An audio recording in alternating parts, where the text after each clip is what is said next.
आपसे मैं कहूँ प्लांट फिजियोलॉजी, जिसमें आपके 7-8 टॉपिक है वो कंप्लीट करा रहा हूँ।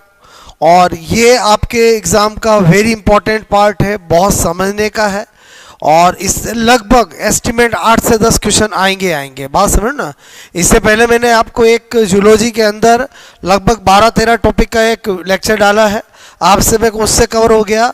ऑल ओवर मैं कोशिश कर रहा हूँ कि पूरी कंप्लीट बायोलॉजी को मैं आपको 3 या 4 लेक्चर के अंदर पूरा बायोलॉजी करा दूं, जिससे आप उनको कभी भी आपसे मैं को 2-4 बार स्टडी करके कॉन्फिडेंस ला सको कि हाँ आई कैन डू इट, मैं कर सकता हूँ, एग्जाम में बेटर से बेटर मैं कर सकता हूँ। ओके, तो आपसे मैं कह रहा हूँ यहाँ पर मैंने कहा कंप्लीट प्लांट फिजियोलॉजी के अंदर ये आपके सिलेबस में टॉपिक है। एक पादप जल संबंध, प्लांट वाटर रिलेशन, एक वाटर एब्जॉर्प्शन और एसेंट ऑफ सेप, एक ट्रांसपीरेशन वास्पोसर्जन, एक फोटोसिंथेसिस और एक रेस्पिरेशन। ये दोनों तो बहुत इंपॉर्टेंट है, बिकॉज ये आपके ग्रेजुएशन में भी दे रखे हैं, उधर भी दे रखे हैं, तो इनसे तो पक्का क्वेश्चन आएंगे ज़्यादा। और एक प्लांट हार्मोन, क्लियर, ये आपके प्लांट फिजियोलॉजी का पार्ट है, जिससे 8 से 10 क्वेश्चन आएंगे।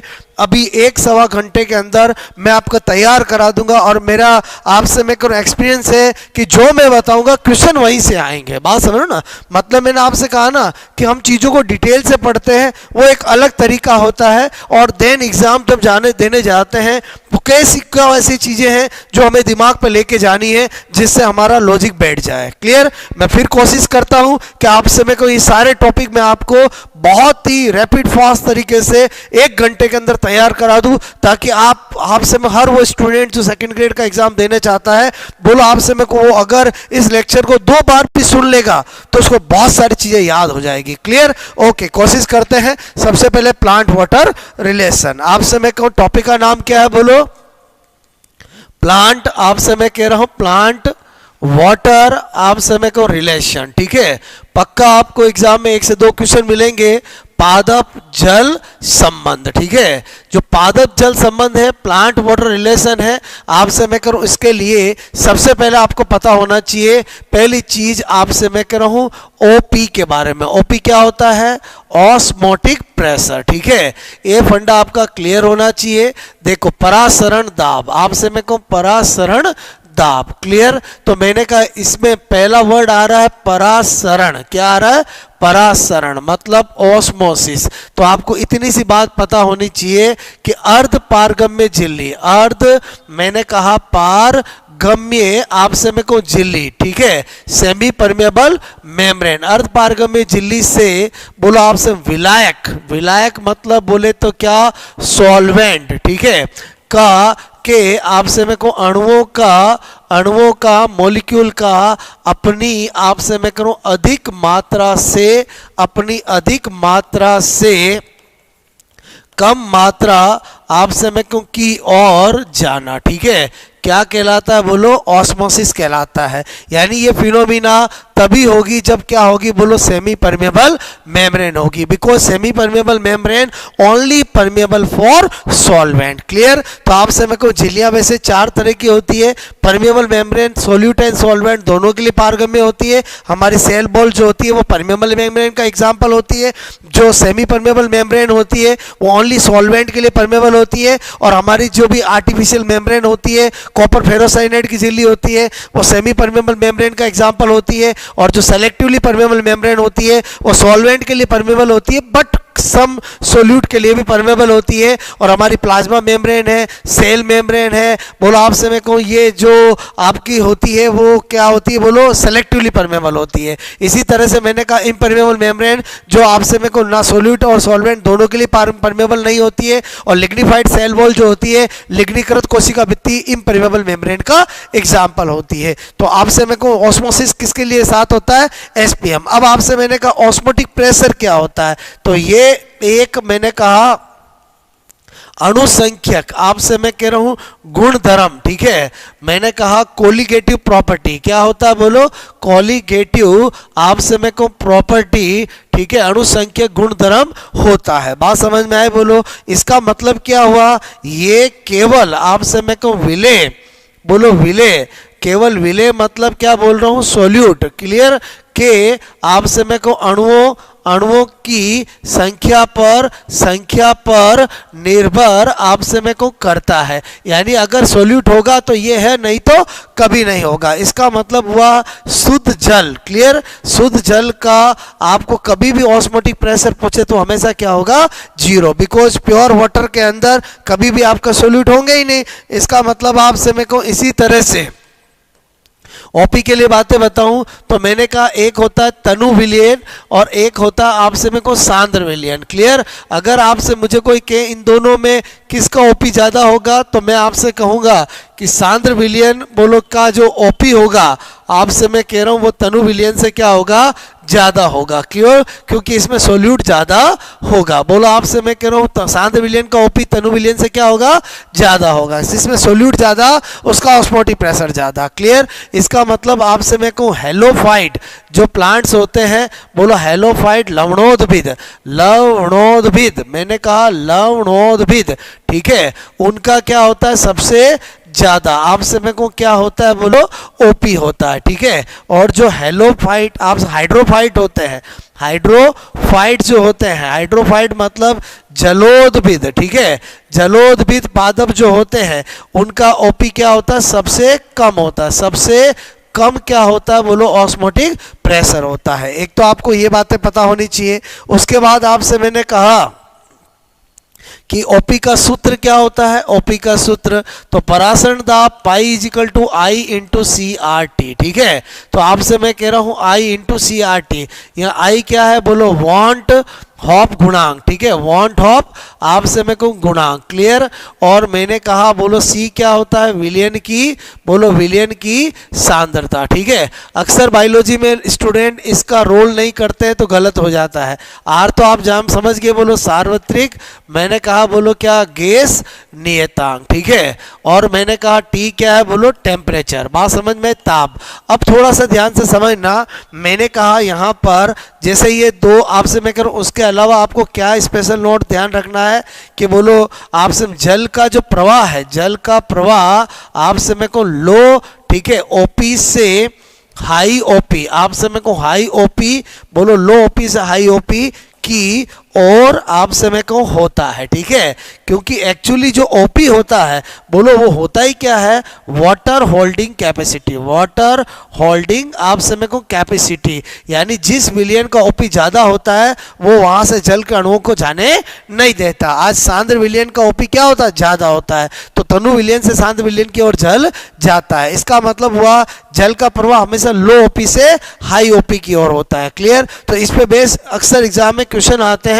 जैसे मैंने एक एग्जांपल कराया, मैंने कहा ये दो प्लांट सेल है सपोजेड, बीच में क्या लगा हुआ है? एसपीएम लगा हुआ है। यहाँ पर मैंने कहा 0.1 m बोलो NaCl है, और एक मैंने आपसे कहा यहाँ पर सपोजेड मैं आपसे कहूँ कि 0 पॉइंट आपसे मैं कहूँ यहाँ पर मैंने कहा 0 बोलो 0 पॉइंट आपसे मैं करूँ 1, ठीक है, और मैंने कहा यहाँ पर बोलो आपका बोलो ग्लूकोज है। ठीक है? और मैं आपसे कहूँ कि ये ए सेल है और ये बी है। ठीक है? तो जल आपसे मैं करूँ का बोलो प्रवाह, ठीक है, प्रवाह होगा, ऐसा मैंने आपसे पूछा है। क्लियर? ओके, तो ऑप्शन है बोलो ए से बी, एक है बोलो बी से ए, आपसे मैं कह रहा हूँ एक है बोलो नहीं होगा, प्रवाह नहीं होगा। क्लियर? ओके, तो आपसे मैं को एक दे दिया नन। अब क्या होता है कि स्टूडेंट अगर आपसे मैं करूं सोचे दोनों तरफ सांद्रता बराबर है तो नहीं होगा, तो गलत हो जाएगा। देखो इस केस में आपको क्या सोचना है? ये परासरण दाब एक का परासरण दाब क्या होता है? आई इंटू सी आर टी। ठीक है? अब आई वॉन्ट ऑफ कोफिशिएंट होता है। आई कैसे निकाला जाता है? नंबर ऑफ आइंस, ठीक है, आयनों की संख्या के। तो मैंने कहा NaCl में आयन 2 है तो आई कितना रखूंगा? 2, और 0.1 सी आपका आर टी हो गया, तो ये क्या आया? बोलो 0.2 आर टी हुआ। और परासरण दाब बी का करेंगे तो आपसे में जो टूटेगा नहीं तो उसका तो वॉन्ट ऑफ कोफिशिएंट क्या होगा? 1, तो तो 0.1 RT। तो अपन ने देखा कि इसका क्या हुआ 0.1 RT, तो इसका मतलब परासरण दाब ज्यादा किसका हुआ, ए का। तो हमेशा जल का प्रवाह तो लो आईपी से हाई आईपी होता है, तो बोलो क्या हो जाएगा, बी से ए की ओर हो जाएगा। बात समझ में आई, बोलो थोड़ा आई का हमेशा ध्यान रखना है। ये मैंने किसके बारे में बताया, परासरण दाब के बारे में, क्लियर। ऐसा ही एक बॉन्ड प्लॉट रिलेशन के अंदर डीपीडी होता है। डीपीडी मतलब आप समझते हो, बोलो डिफ्यूजन प्रेशर डेफिसिट, ठीक है, विसरण दाब न्यूनता, विसरण आप समय को दाब न्यूनता, ठीक है, मतलब डिफ्यूजन आप समय को डिफ्यूजन बोलो प्रेशर आप समय को डेफिसिट, ठीक है। और इसी को हम क्या बोलते हैं, बोलो आप समय करो डीपीडी का ही दूसरा नाम होता है सक्शन प्रेशर। क्या होता है, बोलो सक्शन प्रेशर, ठीक है। सक्शन प्रेशर मतलब चूषण दाब, क्या होता है, बोलो चूषण दाब, क्लियर। इसी को बोलते हैं आप समय करो एब्जॉर्प्शन पोटेंशियल, एब्जॉर्प्शन पोटेंशियल, ठीक है। एब्जॉर्प्शन पोटेंशियल मतलब अवशोषण विभव भी इसी को बोलते हैं, बोलो इसी को क्या बोलते हैं, अवशोषण विभव, ओके। और इसमें आपको क्या ध्यान रखना है कि एक्चुअली इसका मतलब ही क्या होता है, वाटर डिमांड। क्या होता है, वाटर डिमांड, क्लियर। क्या होता है, वाटर डिमांड। बात समझ में आए, बोलो। तो मेरे कहने का मतलब पहले आपको इतनी बात पता होना चाहिए, जल का प्रवाह अगर मैं कहूं तो क्या होगा, लो डीपीडी से बोलो हाई, मैंने कहा डीपीडी, ठीक है, लो डीपीडी से हाई डीपीडी होता है, क्लियर। उसके बाद मैंने आपसे कहा कि इसका एक सूत्र होता है, क्या सूत्र होता है, DPD is equal to OP minus TP, याद होना चाहिए, वेरी इंपॉर्टेंट। ओपी क्या होता है, ऑस्मोटिक आप समय को प्रेशर, ठीक है। और मैंने कहा टीपी क्या होता है, टर्गर प्रेशर, क्या होता है, बोलो टर्गर प्रेशर, ठीक है। स्फीत दाब आप समय को स्फीत, मैंने कहा बोलो स्फीत दाब होता है, क्लियर। और टर्गर प्रेशर क्या होता है, जब भी कोई सेल टर्जिड होती है, आप समय को सेल क्या होती है, टर्जिड होती है, क्लियर। तो आप समय को ये जो सेल की सेल वॉल है, बात समझ में आए, बोलो क्या है, सेल वॉल। तो जब भी सेल कोई टर्जिड होगी तो उसके आप से मैं कह रहा हूँ प्रोटोप्लाज्म द्वारा सेल वॉल पर बाहर की तरफ जो प्रेशर लगाया जाएगा उसको ही क्या कहते हैं, ट्रिगर प्रेशर, ठीक है। तो मैंने कहा ये ट्रिगर प्रेशर क्या होता है, बोलो मैंने कहा प्रेशर ऑफ आप से मैं कहूँ protoplasm, protoplasm on sale wall, on sale wall, ठीक है। बोलो जीव द्रव्य द्वारा कोशिका भित्ति पे लगाया गया दाब, इसकी दिशा क्या होती है, बोलो आउटसाइड, क्या होती है, आउटसाइड, बाहर की ओर होती है, क्लियर। वैल्यू की बात करें तो आपसे मैं कहूँ ध्यान से समझना मेरी बात को, मैंने कहा बोलो फुली, ठीक है, फुली टर्जिड, अगर आप समय को टर्जिड कोई सेल है उसके लिए टीपी क्या होता है, ओपी के बराबर होता है, ठीक है। और मैंने कहा अगर कोई फ्लैसिड सेल है, ठीक है, फ्लैसिड सेल है उसका टीपी क्या होता है, 0 होता है। और अगर कोई प्लाज्मो आप समय को लाइसिड सेल है, ठीक है, प्लाज्मोलाइसिड सेल है तो उसका जो टीपी होता है वो इससे भी कम होगा, तो 0 से कम क्या होगा, नेगेटिव होगा। बात समझ में आए, ये आपको पता होना चाहिए, क्लियर। एक आपसे मैं कहूँ डब्ल्यूपी और होता है, डब्ल्यूपी को बोलते हैं वॉल प्रेशर, ठीक है। और वॉल प्रेशर आप समय को उल्टा होता है इसका, कि जब टर्जिड होती है तो वॉल वापस प्रोटोप्लाज्म में लगाती है, तो मेरे कहने पर प्लांट में क्या होता है, सेल वॉल होती है, इसलिए बोलो क्या होता है, वॉल प्रेशर जनरेट होता है। और वॉल प्रेशर जब भी होता है तो टीपी के बराबर होता है, इसलिए प्लांट में बोलो कभी भी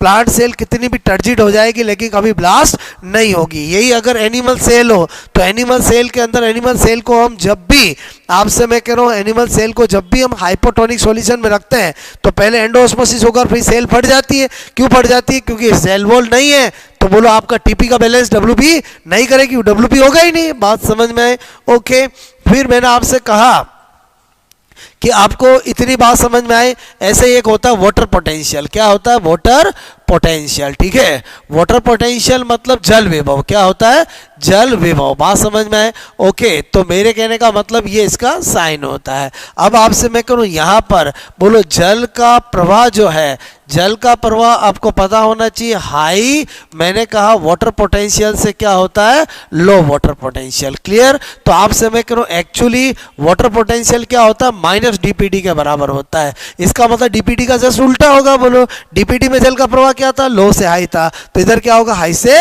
लो होगा। एक तो बात आपको ये पता होनी चाहिए। उसके बाद आपसे मैं कह रहा हूँ इसका भी क्या होता है, एक सूत्र होता है। क्या होता है, water potential is equal to solute potential plus pressure potential. Clear. तो मैंने कहा यहाँ पर ये क्या है, बोलो, मैंने कहा ये जल विभव। क्लियर, बोलो जल विभव। मैंने कहा ये क्या है, विलेय विभव। क्या होता है, विलेय विभव। विलेय विभव मतलब क्या होता है, सोल्यूट पोटेंशियल। क्या होता है, सोल्यूट पोटेंशियल। और ये क्या है, बोलो वाटर, आपसे मैं कहूँ वाटर पोटेंशियल। और मैंने कहा ये क्या है, बोलो प्रेशर पोटेंशियल मतलब दाब विभव। ठीक है, दाब विभव। ओके, प्रेशर आपसे मैं कहूँ पोटेंशियल। ओके, अब एक्चुअली क्या है, अपने को लगता है ये नया फॉर्मूला, जबकि ऐसा नहीं है। एक्चुअली क्या होता है कि ये जो फॉर्मूला है हमारा D P D is equal to O P minus T P. ठीक है, तो आपसे मैं करूँ, ये तो मैंने अभी बताया था किसके बराबर होता है, माइनस डी पी डी के। ये किसके बराबर होता है, माइनस ओ पी के। और ये किसके बराबर होता है, टी पी के। ठीक है, तो मेरे कहने का मतलब अगर मैं यहाँ पर इस पूरे को नेगेटिव से मल्टीप्लाई कर दूँ तो ये माइनस डीपीडी आ जाएगा, यहाँ माइनस ओपी आ जाएगा, यहाँ प्लस टीपी आ जाएगा। अब माइनस डीपीडी किसके बराबर होता है, आप कहोगे वाटर पोटेंशियल के। माइनस ओपी किसके बराबर होता है, सॉलिड पोटेंशियल के। और टीपी किसके बराबर होता है, प्रेशर पोटेंशियल के। तो आपसे इसी से हमने क्या किया, ये फॉर्मूला जनरेट किया। आई होप मेरी बात समझ में आई होगी। तो मेरे कहने का मतलब पहला जो टॉपिक है हमारा प्लांट वाटर रिलेशन, एक्चुअली उसमें तीन चीजें आपको क्लियर होनी चाहिए, ओपी, डीपीडी और वाटर पोटेंशियल। ये तीनों फंडे क्लियर है, जल का प्रवाह कब किसके अनुसार कैसे होता है, तो आपका काम हो जाएगा। क्लियर। उसके बाद आ जाता हूं मैं आपको नेक्स्ट, मैंने कहा बोलो वाटर, बोलो एब्जॉर्प्शन। ठीक है, वाटर एब्जॉर्प्शन एंड आपसे मैं कहूँ एसेंट। ठीक है, ऑफ आपसे मैं कहूँ सैप। ठीक है, बोलो मैंने कहा जल अवशोषण और रसारोहण।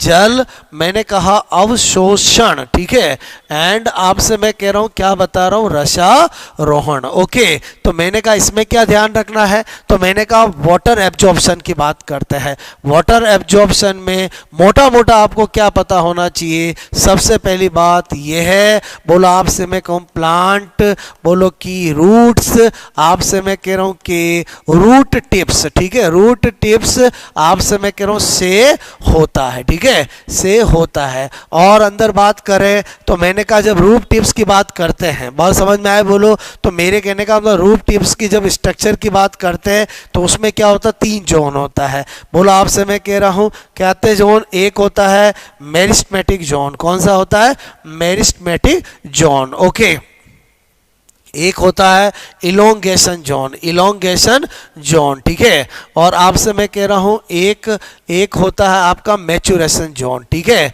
मैचुरेशन जोन आपसे मैं कह रहा हूं, मेरे कहने का मतलब है एक विभज्यो उत्तक क्षेत्र, विभज्यो उत्तकी आपसे मैं कह रहा हूं क्षेत्र। ठीक है, और एक मैंने कहा क्या होता है, दीर्घीकरण, बोलो दीर्घीकरण क्षेत्र। ठीक है, और एक मैंने आपसे कहा कौन सा होता है, बोलो परिपक्वन क्षेत्र। ये मैं किसकी इंटरनल स्ट्रक्चर बता रहा हूँ, रूट टिप्स की बता रहा हूँ। तो तीन क्षेत्र होते हैं, तो जो तीसरा क्षेत्र होता है उसी पे क्या लगे होते हैं, रूट हेयर लगे होते हैं। क्या लगे होते हैं, रूट हेयर। और आपसे मेरे को यही से वाटर एब्जॉर्प्शन होता है। इसका मतलब रूट टिप्स में भी कौन से जोन वाटर एब्जॉर्प्शन करता है, बोलो आपसे मेरे को ओनली, बोलो आपसे मेरे को दिस, मैंने कहा पार्ट, बोलो किस में भाग लेता है, वाटर आपसे मेरे को एब्जॉर्प्शन में। ठीक है, ओके, और रूट हेयर भी आपसे मेरे को कौन सा वाटर एब्जॉर्प्शन करते हैं, कैपिलरी वाटर। मैंने कहा रूट हेयर केवल आपसे मैं कहूँ केशिकीय जल। ठीक है,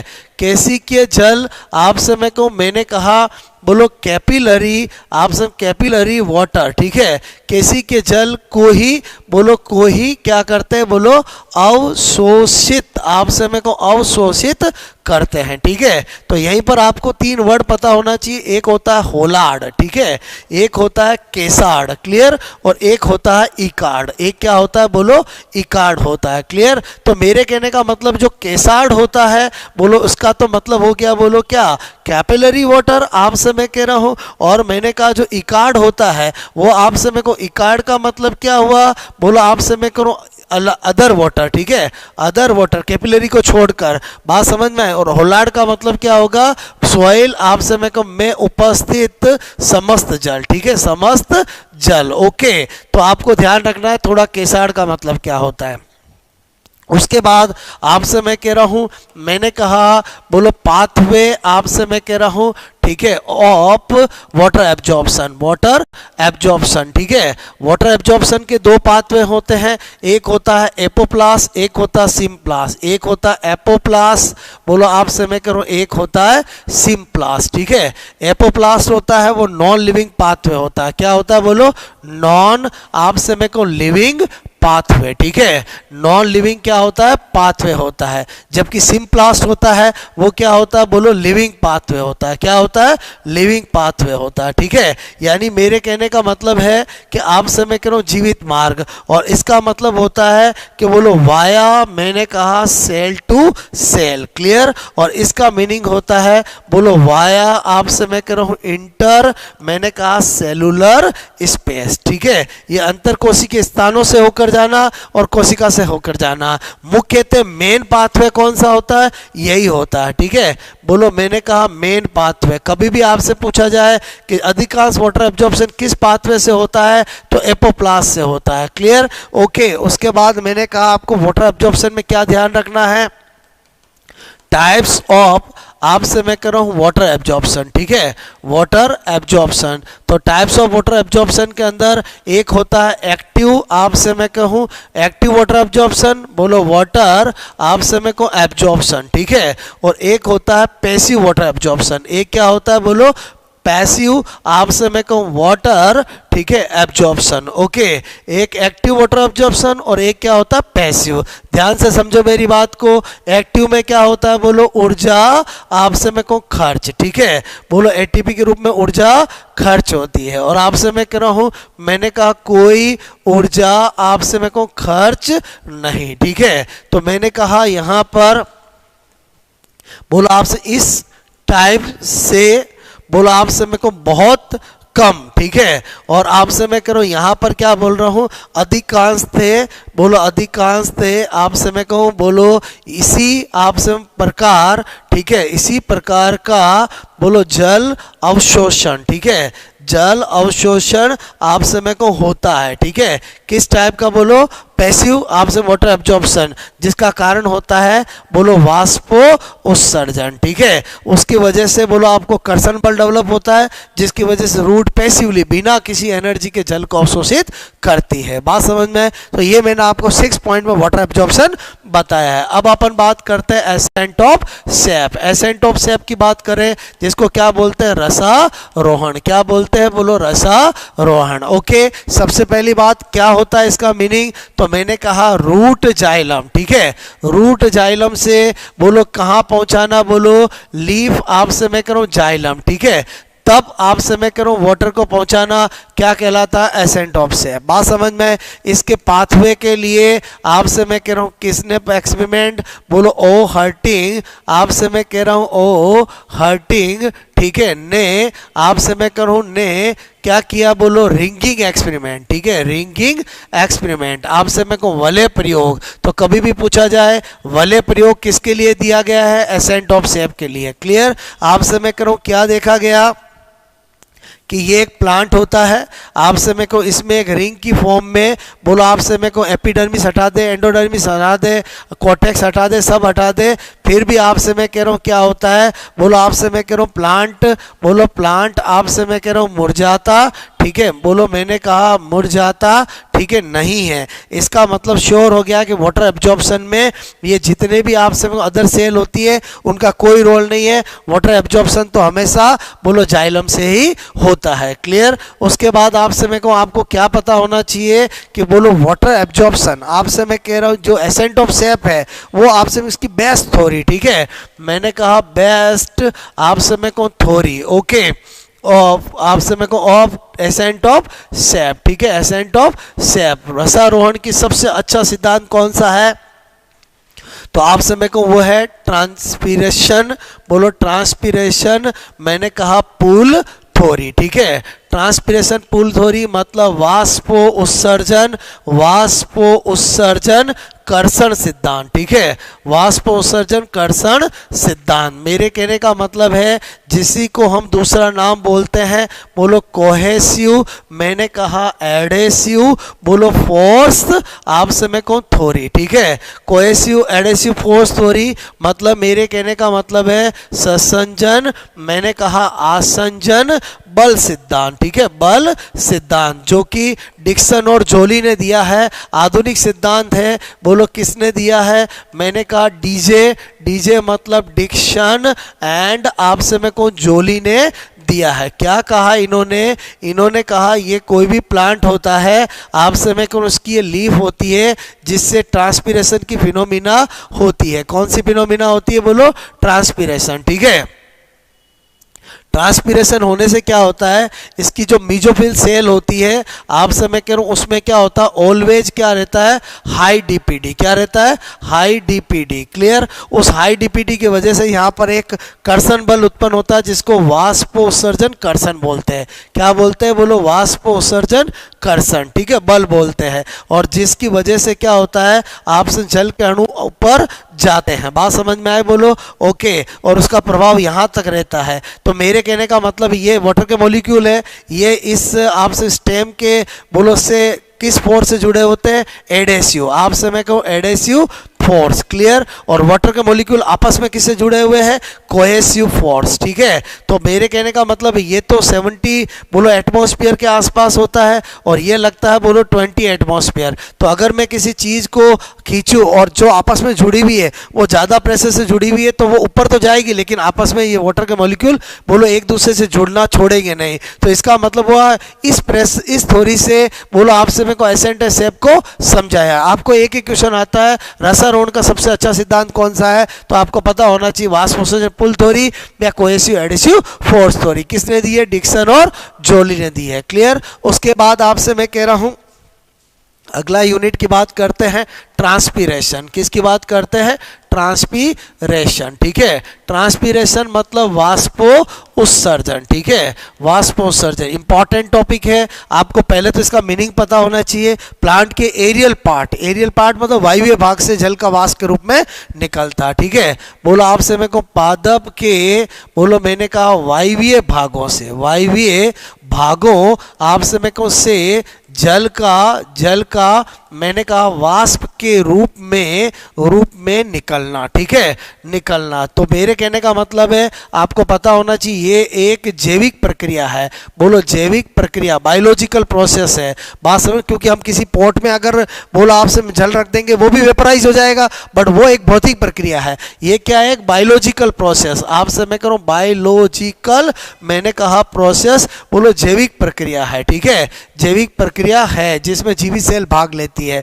उसके बाद मैंने आपसे कहा कि रंध्रीय वाष्पोत्सर्जन, ठीक है, रंध्रीय वाष्पोत्सर्जन आपसे मेरे को सबसे ज़्यादा, ठीक है, सबसे ज़्यादा आपसे मेरे को होने वाला आपसे मेरे को होने वाला, ठीक है, वाष्पोत्सर्जन है, ठीक है। तो मेरे कहने का मतलब है दोस्तों वाष्पोत्सर्जन तो तीन तरह के होते हैं, एक स्टोमेटल होता है, एक क्यूटिकुलर होता है, एक लेंटिकुलर होता है। जो वातरंध्रीय वाष्पोत्सर्जन होता है वो बहुत कम होता है, बोलो 0.1%, क्योंकि वातरंध्र का मेन कार्य गैसों का विनिमय करना होता है। क्यूटिकुलर बहुत कम होता है, बोलो आपसे मेरे को 1 से 3% होता है, जबकि जो आपका स्टोमेटल है रंध्रीय वाष्पोत्सर्जन वही मेनली होता है, जो आपसे मेरे को लीप पर उपस्थित रंध्रों द्वारा होता है। इसका मतलब हुआ कि हमें थोड़ा स्ट्रक्चर ऑफ स्टोमेटा, आपसे मेरे को स्ट्रक्चर ऑफ बोलो मैंने कहा बोलो स्टोमेटा, रंध्र की संरचना का आइडिया होना चाहिए, रंध्र की संरचना, ओके।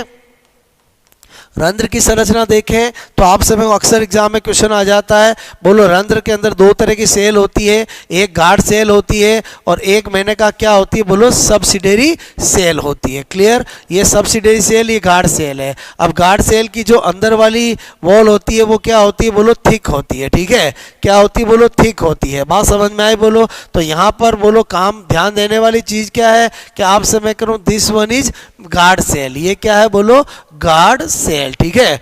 गार्ड सेल मतलब क्या हुई, बोलो रक्षक कोशिका, ओके।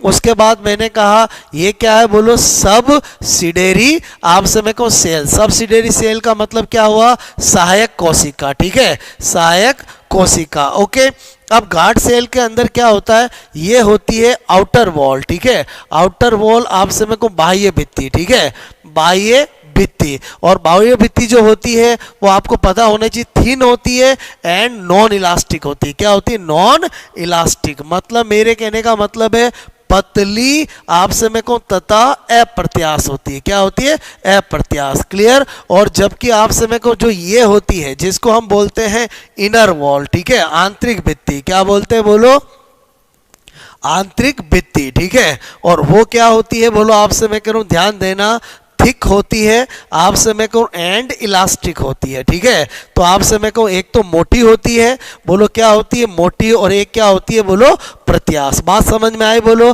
तो एक तो आपको ये पता होना चाहिए, उसके अलावा ट्रांसपिरेशन में क्या पता होना चाहिए, तो मैंने कहा बेस थ्योरी, ठीक है। तो रंध्र के खुलने और बंद होने की बेस थ्योरी होती है K प्लस आप समय को इनफ्लक्स आप समय को थ्योरी, ठीक है, या जिसको हम आयन विनिमय सिद्धांत कहते हैं। बोलो आयन एक्सचेंज थ्योरी, आयंस, बोलो मैंने कहा एक्सचेंज थ्योरी। क्लियर। आयन विनिमय सिद्धांत, बोलो मैंने कहा आयन विनिमय आप समय को सिद्धांत, ठीक है, या इसी को बोलते हैं लेविट थ्योरी। क्या बोलते हैं, लेविट आप समय को सिद्धांत, ठीक है। और ये सबसे बेस्ट थ्योरी है, आधुनिक सिद्धांत है, जो आप समय को कहता है कि जब आप समय को इन डे, ठीक है, और आप समय को इन नाइट, ठीक है, डे के अंदर क्या होता है, बोलो आप सब, क्योंकि स्टोमेटा का खुलना एक एक्टिव प्रोसेस है और बंद होना एक पैसिव प्रोसेस है। तो इतना सा ध्यान रखो, दिन में क्या होता है, एक तो फोटो आप समय करो फोस्फो राइलेशन, ठीक है,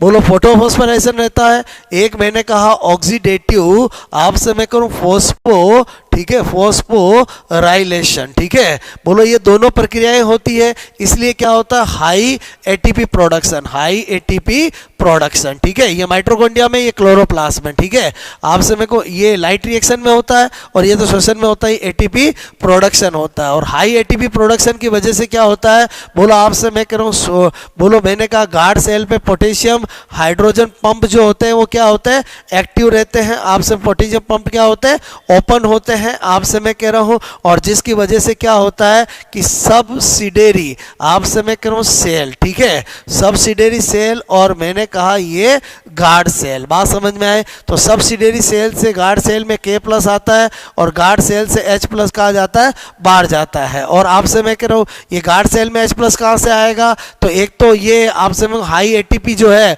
वो एक तो सोडियम पोटेशियम पंप को क्या करेंगे, ओपन करेंगे, और दूसरा गार्ड सेल के अंदर, गार्ड सेल के अंदर क्या करते हैं, मेलिक एसिड आपसे मैं कह रहा हूं को मेलेट आपसे मैं को आयन प्लस मैंने कहा H प्लस में तोड़ते हैं। तो ये H प्लस वापस इधर जाते हैं और यहाँ आता है, तो अल्टीमेटली क्या होगा, गार्ड सेल में K प्लस और मेलेट आयन आपसे मैं कह रहा हूँ मिलकर के पोटेशियम मेलेट बनाएंगे। और पोटेशियम मेलेट एक सॉल्ट होता है, बोलो लवण होता है, लवण जल में घुला होता है। तो बोलो दिन में क्या होता है, गार्ड सेल की ऑस्मोटिक कॉन्सेंट्रेशन बढ़ जाएगी तो अंदर वाटर आएगा एंडोस्मोसिस से, और बोलो आपके स्टोमेटा क्या हो जाते हैं, ओपन। और रात में केवल ऑक्सीडेटिव फॉस्फोराइलेशन होगा, एटीपी के लेवल डाउन होगा, तो आपसे मैं कहूं बोलो स्टोमेटा क्या हो जाएंगे, क्लोज हो जाएंगे। तो इस तरह से बेस्ट एग्जाम थ्योरी कौन सी है, बोलो यही है। क्लियर।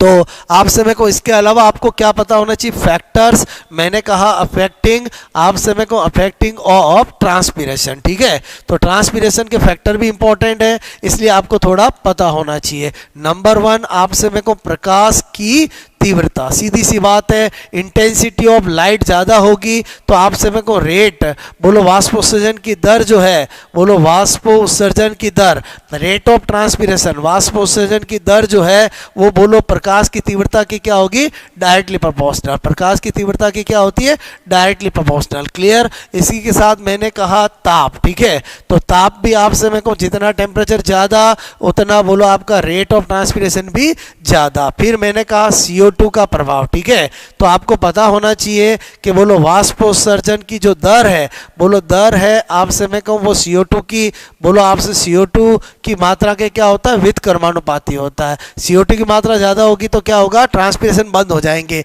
इसलिए इसको एंटी ट्रांसपीरेशन आपसे मैं कह रहा हूँ गैस, प्रतिवाष्पोत्सर्जक गैस भी कहते हैं। क्या कहते हैं बोलो?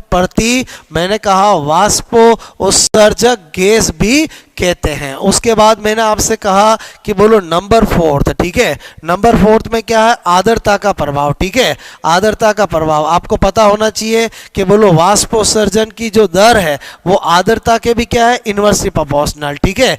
जितनी वातावरण में आर्द्रता ज्यादा होगी उतना ही वाष्पोत्सर्जन क्या होगा? कम होगा। बात समझ में आई बोलो? इसी तरह से मैंने आपसे कहा कि एक और है, वो है आपसे मैं कह रहा हूँ हवा का प्रभाव, ठीक है। बोलो हवा का प्रभाव, आपसे मैं कह रहा हूँ हवा का प्रभाव। देखो ये ग्राफ बना रहा हूँ, यहाँ पर रेट ऑफ ट्रांसपिरेशन और यहाँ पर वेलोसिटी ऑफ आपसे मैं को वाइंड बता रहा हूँ, ठीक है। तो आप क्या देखते हो? आपसे मैं को ये ग्राफ मुझे क्या बताता है कि हवा का वेग बढ़ने पर ट्रांसपिरेशन बढ़ेगा क्योंकि आर्द्रता घटेगी, ड्राइनेस आएगी। लेकिन हवा जब आंधी का रूप ले लेगी तो ट्रांसपिरेशन बिल्कुल डाउन हो जाएगा। तो इसका जो वैज्ञानिक कारण है वो क्या है कि आपसे मैं कहूँ बोलो हवा के बहुत तेज, आपसे मैं कहूँ बहुत तेज, ठीक है, बहुत तेज होने पर क्या होता है? प्लांट एक तरफ स्ट्रेस में आ जाएगा और उसमें तनाव हार्मोन एस बेसिक एसिड, ठीक है।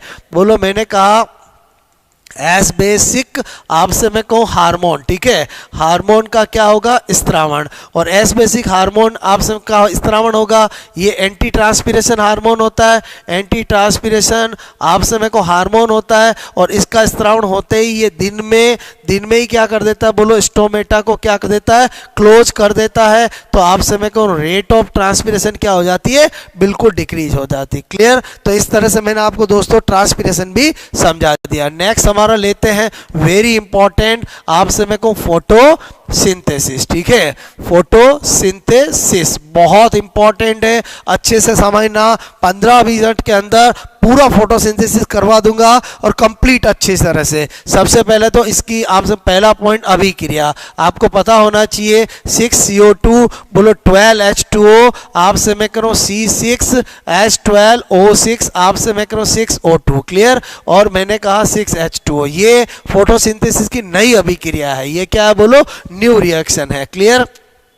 यहाँ पर सनलाइट की प्रेजेंस और यहाँ पर बोलो क्लोरोफिल वर्णक, ठीक है। तो आपसे मैं कहूँ एक तो ये अभिक्रिया पता होनी चाहिए। इसको देखते हैं तो हमें पता चलता है कि फोटोसिंथेसिस जो होता है, एक तो आपसे मैं करूँ एनाबोलिक प्रोसेस है, एनाबोलिक प्रोसेस, ठीक है। मतलब इसमें निर्माणकारी प्रक्रिया है, भोजन का निर्माण होता है, निर्माणकारी बोलो आपसे मेरे को अभिक्रिया। दूसरा मैंने कहा इसमें सनलाइट की प्रेजेंस चाहिए, तो मतलब एंडोथर्मिक आपसे में को प्रोसेस है, ठीक है। एंडोथर्मिक प्रोसेस है मतलब इसमें उष्मा आपसे में को शोषी, ठीक है। हमेशा उष्मा की जरूरत होती है, उष्मा शोषी प्रक्रिया अभिक्रिया है। बात समझ में आए बोलो? ओके। उसके बाद तीसरी बात क्या पता होना चाहिए? Site of photosynthesis. Site of photosynthesis सब जानते हैं कहाँ पर होता है ये बोलो? क्लोरोप्लास्ट में होता है। क्लोरोप्लास्ट मतलब हरित लवक में होता है, क्लियर। ओके, इतनी आपको बात समझ में आनी चाहिए। उसके बाद आपसे मैं कह रहा हूँ, मैंने कहा नंबर 4 टाइप्स, ठीक है, ऑफ आपसे मैं कहूँ फोटोसिंथेसिस, आपसे मैं कहूँ फोटोसिंथेसिस बोलो फोटोसिंथेसिस रिएक्शन, ठीक है। तो दो तरह की रिएक्शन होती है, एक मैंने कहा लाइट रिएक्शन बोलो, एक क्या होती है बोलो? डार्क रिएक्शन, ठीक है। एक लाइट रिएक्शन और एक क्या होती है बोलो? डार्क रिएक्शन, ठीक है। तो मेरे कहने का मतलब है सबसे पहले लाइट रिएक्शन। लाइट रिएक्शन का देखें तो लाइट रिएक्शन आपसे मेरे को कहाँ होती है? सबसे पहले पता होना चाहिए बोलो ग्रेना, ठीक है। पर आपसे में ग्रेना पर क्यों होती है? क्योंकि ग्रेना पर ही पिगमेंट सिस्टम फर्स्ट और पिगमेंट सिस्टम सेकंड दोनों आपसे मैं कह रहा हूँ ग्रेना, ठीक है, ग्रेना पर उपस्थित। और ग्रेना होता क्या है बोलो? ग्रुप ऑफ आपसे मैं कहूँ थैलेकोइड, ठीक है, थैलेकोइड। आपसे इससे पहले मैंने क्लोरोप्लास्ट में आपको स्ट्रक्चर में आइडिया होना चाहिए। जो क्लोरोप्लास्ट होता है डबल मेम्ब्रेन बाउंडेड होता है, जिसमें बहुत सारी ये थैलेकोइड होती है बोलो, आपसे मैं कह रहा हूँ, ठीक है। तो ये है थैलेकोइड, आपसे मैं कहूँ थैलेकोइड, और ग्रुप ऑफ थैलेकोइड ये क्या होता है? ग्रेना, और दोनों ग्रेना को जोड़ने वाला कौन होता है? इंटरग्रेना। और ये अंदर माल मसाला क्या होता है? स्ट्रोमा। क्लियर? क्या होता है? जो डार्क रिएक्शन का स्थल होता है। क्लियर? अब आपसे मैं कहूँ इस ग्रेना पर ही क्या होते हैं? Pigment system first and pigment system second. आपको पता होना चाहिए, आरपीएससी का फेवरेट है। पिगमेंट सिस्टम फर्स्ट का क्रिया केंद्र बोलो रिएक्शन सेंटर, बोलो आपसे मैं कह रहा हूँ एक्शन सेंटर को भी पूछे P700। क्लियर? या इसी को क्या लिख सकते हैं? Chlorophyll A700। आपसे मैं कहूँ पिगमेंट सिस्टम सेकंड का अगर आपसे पूछा जाए क्रिया केंद्र तो आपसे मैं कहूँ क्या होता है? P बोलो मैंने कहा 680। क्लियर? या क्लोरोफिल A680। वेरी इंपॉर्टेंट है, यहाँ से सेकंड ग्रेड में अक्सर क्वेश्चन पूछा गया है। आप खुद इतने बड़े हो गए, आप मुझे बताओ जब भी आप लाइफ में फर्स्ट डिवीजन आए तब ज्यादा नंबर आए कि सेकंड डिवीजन आए तब ज्यादा नंबर आए?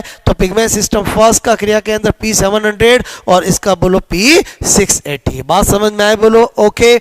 उसके बाद मैंने कहा एक्चुअली लाइट रिएक्शन क्या होती है? तो लाइट रिएक्शन क्या होती है कि हमें पता है कि डार्क रिएक्शन में हमें भोजन का निर्माण करना है, यानी ग्लूकोज का निर्माण करना है, तो उसके लिए चाहिए केमिकल एनर्जी। उसके लिए क्या चाहिए? Chemical energy. तो अब लाइट रिएक्शन में क्या होता है कि बोलो हम सोलर एनर्जी को पहले किस में कन्वर्ट करते हैं? केमिकल एनर्जी में करते हैं। तो मेरे कहने का मतलब है कि लाइट रिएक्शन, आपसे मैं कहूँ लाइट रिएक्शन, ठीक है, में बोलो लाइट रिएक्शन में मैंने कहा सोलर एनर्जी, ठीक है, सोलर एनर्जी आपसे मैं कह रहा हूं को बोलो केमिकल एनर्जी, ठीक है, केमिकल एनर्जी। केमिकल एनर्जी का मतलब होता है बोलो एटीपी एंड NADPH2, ठीक है, के रूप में बोलो बदला आपसे मैं कहूँ जाता है, ठीक है, जिसे हम क्या कहते हैं? बोलो मैंने कहा फोटोफॉस्फोराइलेशन मैंने कहा उसी को क्या कहते हैं? बोलो आपसे प्रकाश, बोलो फोटोफॉस्फोरिलीकरण, मैंने कहा फॉस्फोरिलीकरण, क्या कहते हैं उसी को? फोटोफॉस्फोरिलीकरण, यानी फोटोफॉस्फोराइलेशन कहते हैं। ओके। और जो कि दो प्रकार का होता है, एक साइक्लिक और एक नॉन साइक्लिक। बात समझ में आए? तो मेरे कहने का मतलब है एक तरफ अगर हम देखें चक्रीय, आपसे मैं कह रहा हूं मैंने कहा फोटोफॉस्फोरिलीकरण, मैंने कहा रीलीकरण, ठीक है, और एक तरफ देखें हम चक्रीय, ठीक है, एक तरफ साइक्लिक और एक तरफ नॉन साइक्लिक। तो मेरे कहने का मतलब नंबर 1 इसमें बोलो केवल मैंने कहा केवल पिगमेंट सिस्टम फर्स्ट ही भाग लेता है, ठीक है, भाग लेता है। और मैंने कहा इसमें पिगमेंट सिस्टम फर्स्ट और सेकंड दोनों भाग लेते हैं। इसमें मैंने कहा बोलो आपसे मैं कहूँ pigment system first and pigment system second दोनों मैंने कहा भाग लेते हैं। सबसे पहले मोटी मोटी बात ये आपको पहला पता होना चाहिए। दूसरा बोलो एक साइक्लिक फोटोफॉस्फोराइलेशन होता है, एक बार आपसे मैं कह रहा हूं इसके होने से मैंने कहा केवल बोलो केवल 2 ATP का प्रोडक्शन होता है, 2 ATP का बोलो मैंने कहा उत्पादन, ठीक है,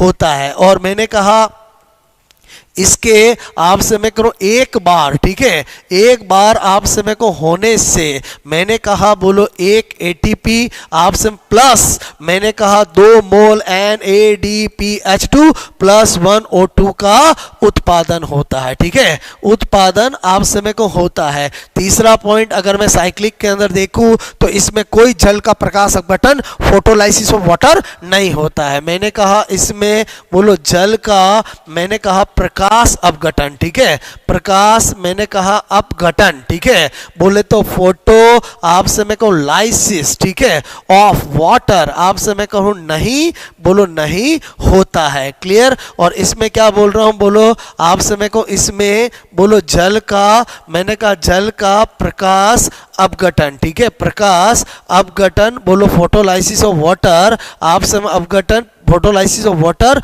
होता है। मतलब मेरे कहने का मतलब है इसमें आपका जल के अणु इस तरह से आपसे में को टूटते हैं, ओके, और आपसे में को यहाँ पर वेरी इंपॉर्टेंट Mn+2 और Cl आयन की मस्ट रिक्वायरमेंट होती है, अक्सर एग्जाम में ये पूछा जाता है। क्लियर? और ये टूटना सनलाइट की प्रेजेंस में होता है, इसलिए इसको फोटोलाइसिस ऑफ वाटर कहते हैं। उसके बाद मैंने कहा फोर्थ पॉइंट इसे बोलो आपसे मैं कहूँ जेड स्कीम, बोलो जेड स्कीम आपसे मैं कहूँ नहीं कहा जाता है, नहीं कहा जाता है। क्लियर? जबकि इसे आपसे मेरे को जेड स्कीम, ठीक है, जेड स्कीम कहा जाता है। अगर आपको कभी पूछा जाए जेड स्कीम किसको कहते हैं, बोलो आपसे मेरे को नॉन साइक्लिक को कहते हैं। तो यहाँ पर हमने क्या देखा कि बोलो हमने साइक्लिक, बोलो आपका जो मैंने कहा लाइट रिएक्शन है उसका पूरा सार बता दिया मैंने। अब आपसे मैंने कहा लाइट रिएक्शन किसके लिए करते हैं, डार्क रिएक्शन के लिए। डार्क रिएक्शन में हमारा क्या टारगेट है, 1 मोल ग्लूकोज का निर्माण, 1 मोल ग्लूकोज का निर्माण या 6 मोल CO2 का फिक्सेशन करना है। 6 मोल CO2 का फिक्सेशन करना है, 1 मोल ग्लूकोज का निर्माण करना है। कितनी केमिकल एनर्जी की रिक्वायरमेंट है, 18 ATP और 12 NADPH2, जिसका प्रोडक्शन कहां पर होगा, लाइट रिएक्शन में। चलो देखते हैं कितनी बार साइक्लिक चलानी, कितनी बार नॉन साइक्लिक चलानी है। बोलो मैंने कहा हमारा टारगेट क्या है, हमें क्या करना है, 18 ATP क्लियर प्लस 12 NADPH2 चाहिए ही चाहिए मुझे डार्क रिएक्शन में, ठीक है।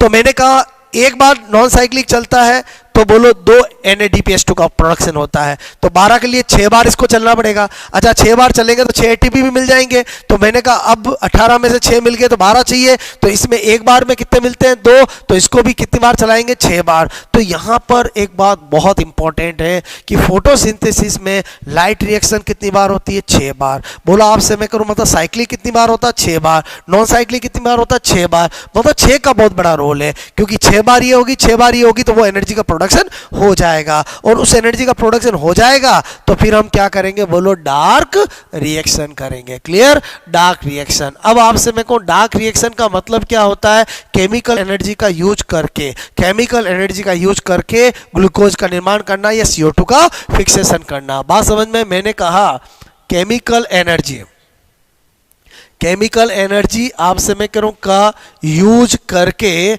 आपसे मैं कह रहा हूं, मैंने कहा बोलो 1 मोल आपसे मैं कहूं ग्लूकोज, ठीक है, का आपसे मैं कहूं निर्माण, ठीक है, या मैं बोलूं 6 मोल बोलो CO2 का फिक्सेशन, ठीक है, फिक्सेशन आपसे मैं कहूं करना, क्या कहलाता है, डार्क रिएक्शन। तो हमने क्या देखा कि डार्क रिएक्शन का नाम डार्क रिएक्शन क्यों है, बिकॉज आपसे मैं कहूं डार्क रिएक्शन लाइट पर डिपेंड नहीं करती है, तो इसलिए इसको डार्क रिएक्शन कहते हैं। आपसे मैं कहूं इसको क्या कहते हैं, डार्क रिएक्शन या ब्लैकमैन रिएक्शन भी कहते हैं। क्या कहते हैं, बोलो आपसे मैं कहूं ब्लैकमैन, बोलो मैंने कहा रिएक्शन भी, ब्लैकमैन रिएक्शन भी कहते हैं। ओके, बात समझ में आई, बोलो। अब मैंने कहा ये 3 टाइप्स की होती है। आपसे मैं को टाइप्स का देखें तो एक होती है C3 साइकिल, बात समझ में आए, बोलो।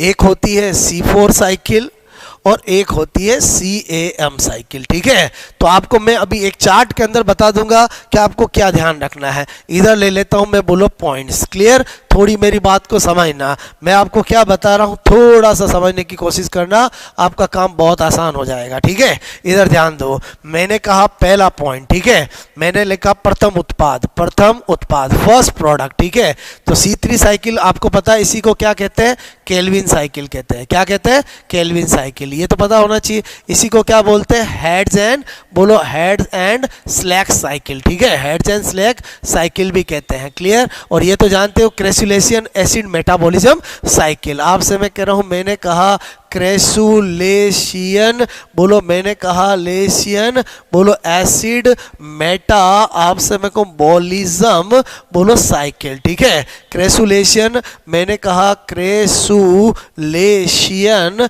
आपसे मैं कहूं एसिड मेटाबॉलिज्म साइकिल। क्लियर, प्रथम उत्पाद इसका होता है PGA, फॉस्फोग्लिसरिक एसिड, जो कितने कार्बन वाला होता है, 3 कार्बन वाला, इसलिए साइकिल का नाम क्या है, C3 साइकिल। मैंने कहने का मतलब है इसका पहला उत्पाद क्या होता, ऑक्जेलो एसिटिक एसिड, कितने कार्बन वाला होता, 4 कार्बन वाला, इसलिए साइकिल का नाम क्या है, C4 साइकिल। इसका भी प्रथम उत्पाद क्या होता, ऑक्जेलो एसिटिक एसिड। क्लियर, आपसे मैं कह रहा हूं उसके बाद मैंने कहा नंबर 2, नंबर 2 आपसे मैं कह रहा हूं यहां पर, बोलो मैंने कहा क्रैंज एनाटोमी, ठीक है, एनाटोमी, ये आपसे इसमें क्या होती है, एब्सेंट होती है, किसमें, बोलो इसमें, आपसे मैं कहूं C3 प्लांट में, ठीक है, ये इसमें क्या होती है, उपस्थित, इसमें क्या होती एब्सेंट। तो क्रांच एनाटोमी एक्चुअली होती क्या है, C4 प्लांट में आपसे मैं कह रहा हूं, मैंने कहा मीजोफिल सेल्स, ठीक है, एंड बोलो बंडल सीथ, आपसे मैं करूं बंडल सीथ सेल, आपसे मैं करूं में अलग अलग प्रकार के, बोलो प्रकार के, मैंने कहा क्लोरोप्लास्ट, ठीक है, क्लोरोप्लास्ट, आपसे मैं कह रहा हूं क्लोरोप्लास्ट, ठीक है, का होना क्या कहलाता है, बोलो क्रांच एनाटोमी। बात समझ में आए। उसके बाद नंबर 3 देखें, आपसे मैं कह रहा हूं, यहां पर मैंने लिखा प्रकाश श्वसन, ठीक है, प्रकाश श्वसन लिखूं या मैं आपसे कहूं C2 चक्र लिखूं, एक ही बात है। ये बोलो केवल C3 प्लांट का करेक्टर है, इन दोनों में बिल्कुल नहीं होता है। क्लियर, एग्जाम में आपको ऐसा ही पूछेंगे। उसके बाद आपसे मैं कहूं नंबर, बोलो मैं 4 की बात करूं, आपसे मैं करूं और अंतर की बात करूं, तो और अंतर को समझना, मैंने कहा यहां पर 4 पॉइंट की बात करूं, बोलो मैंने कहा केमिकल एनर्जी, ठीक है, रिक्वायर्ड केमिकल एनर्जी। तो C3 साइकिल के अंदर बोलो मैंने कहा 18 ATP चाहिए और 12 NADPH2 चाहिए, लेकिन इनके अंदर क्या होता है, बोलो 1 मोल ग्लूकोज या 6 मोल CO2 के बोलो आपसे फिक्सेशन के लिए 30 ATP चाहिए, प्लस मैंने कहा बोलो 12 NADPH2 चाहिए। क्लियर, और इसमें भी क्या चाहिए, 30 ATP चाहिए और प्लस 12 क्या चाहिए, NADP, बोलो आपसे मेरे को NADPH2 चाहिए। क्लियर, उसके बाद 5th पॉइंट मैंने कहा CO2 का स्थिरीकरण, ठीक है, बोलो स्थिरीकरण, मैंने कहा इसमें क्या होता है, एक बार होता है। क्लियर, बोलो क्या होता है, बोलो एक बार। इसमें कितनी बार होता है, 2 बार, एक बाह्य और एक आंतरिक। इसमें भी कितनी बार होता है, 2 बार। क्लियर, कितनी बार होता है, 2 बार। इसमें आपसे मैं कहूँ एक आंतरिक और एक बाह्य, इसमें बोलो आपसे एक आंतरिक और एक बाह्य, इसमें 2 अलग अलग समय पर, अलग अलग आपसे मैं कहूँ समय पर, ठीक है, और इसमें बोलेंगे अलग अलग स्थान पर, अलग अलग स्थान पर। बात समझ में आए। उसके बाद मैंने कहा नंबर 6 क्या पता होना चाहिए कि जो C3 आपसे मैं कहूँ साइकिल होती है, ठीक है, C3 साइकिल होती है, आपसे मैं कहूँ ये C4 साइकिल है और ये मैंने कहा CAM साइकिल है। अंतर बता रहा था मैं आपको, मैंने कहा आपको यहाँ पर नंबर 6, ठीक है, मैंने कहा वातावरणीय CO2 का स्थिरीकरण, ठीक है, स्त्री आपसे मैं कहूँ करंट फिक्सेशन, इसमें कौन सा एंजाइम करता है, रुबिस्को एंजाइम करता है। कौन, रुबिस्को आपसे मैं कहूँ एंजाइम द्वारा, ठीक है, किसके द्वारा होता है, रुबिस्को एंजाइम द्वारा होता है। इसमें PEPCO, ठीक है, PEPCO एंजाइम द्वारा, ठीक है, एंजाइम द्वारा क्या बोलते हैं, फोस्फो, मैंने कहा इनॉल, बोलो आपसे मैं कहूँ पायरुवेट, बोलो फॉस्फोइनॉल, मैंने कहा पायरुवेट, कार्बोक्सिलेज एंजाइम, कार्बोक्सिलेज आपसे मैं कहूँ एंजाइम द्वारा। क्लियर, और इसमें भी PEPCO द्वारा। क्लियर, तो आपसे मैं कह रहा हूँ मैंने आपको कंप्लीट स्टडी करा दिया है। इसका मतलब हुआ, बोलो आपसे मैं कहूँ प्लांट की बात करूँ, जिनमें C3 साइकिल होती है उन्हें क्या बोलते हैं, C3 प्लांट बोलते हैं, जिनमें ये होती है उनको क्या बोलते हैं, C4 प्लांट बोलते हैं। और C3 प्लांट जो होते हैं वो जनरली क्या होते हैं, डाइकोट होते हैं। C4 प्लांट होते हैं वो जनरली क्या होते हैं, मोनोकोट होते हैं। क्लियर, बोलो आपसे मैं कह रहा हूँ मोनोकोट। एक्चुअली सबसे पहले बोलो आपसे गन्ना जो था उसी के अंदर बोलो डार्क रिएक्शन में पहला प्रोडक्ट ऑक्सैलोएसिटिक एसिड होता है, ये देखा गया था। क्लियर, उसके बाद आपसे मैं कह रहा हूँ ये तो सकुलेंट आपसे मैं कहूँ जीरो फाइट, ठीक है, बोलो मैंने कहा जीरो फाइट, आपसे मैं कह रहा हूँ जीरो फाइट, यानी मांसल मरुदभिद होते हैं कैक्टस वगैरह, उनमें ये आपसे मैं को होती है मांसल मरुदभिद। ठीक है, तो आपको मैंने कंप्लीट आपसे मेरे को फोटोसिंथेसिस स्टडी करा दिया है। आई होप आपको मेरी बात समझ में आई होगी। अगर आप इतना सा भी फोटोसिंथेसिस का फंडा दिमाग में ले जाते हो, आपका क्वेश्चन गलत नहीं होगा, ये मेरी गारंटी है। क्लियर, क्योंकि मुझे पता है आपके पूछते क्या है। बोलो फर्स्ट प्रोडक्ट पूछ लेते हैं आपसे, मेरे को लाइट रिएक्शन में क्या होता है, डार्क रिएक्शन में क्या होता है, सब कुछ बता दिया। क्लियर, नेक्स्ट अपन लेते हैं बोलो रेस्पिरेशन। अगेन बहुत ज़्यादा इंपॉर्टेंट है श्वसन। ठीक है, तो मैंने कहा सबसे पहले तो आपको पता होना चाहिए इसकी भी अभिक्रिया। आपसे मैं करूं अभिक्रिया की बात करूं तो अभिक्रिया आपको पता होना चाहिए C6H12O6। बोलो मैंने कहा 6O2 change of 6CO2 plus आपसे मैं कहूँ H2 और लॉट ऑफ एनर्जी। इसका मतलब यहाँ से मुझे क्या पता चला कि ये अभिक्रिया एक तो कैसी होती है, कैटाबोलिक। आपसे मैं कह रहा हूँ रिएक्शन, ठीक है।